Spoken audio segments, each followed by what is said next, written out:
and said, what do you guys think about starting one of these in Boston?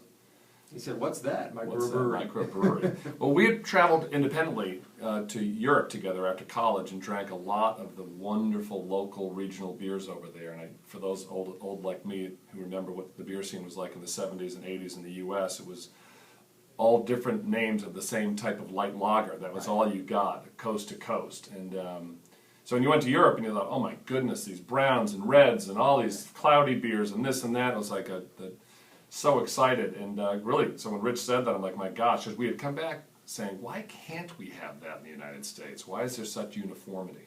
And then when you saw things like whether it was like ice cream or coffee starting up, and people saying, gee, I'll pay more for some freshness and diversity and more flavor, all of a sudden it looked like, wow, maybe there's a sea change here in the beer business as well. So did you guys start out, as home brewers, trying different things? Because that's what you kind of hear of some of these new microbrews. We did not, and it's interesting.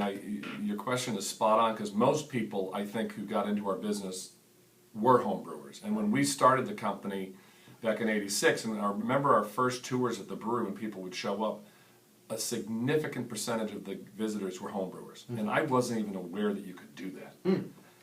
But no, we came at it completely from the consumer side. We loved beer, and we were very dissatisfied with our choices. And so we wanted to make a better, more full-flavored, fresher regional beer. That's why we did it. Probably the smart way to go, as opposed to the guys that say, isn't this really good? And all their friends say, yeah, it's great. And you find out, after they've had a lot it's of not it. so good.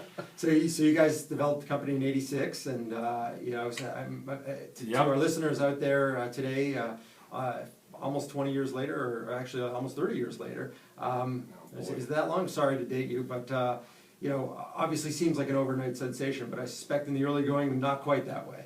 Absolutely not quite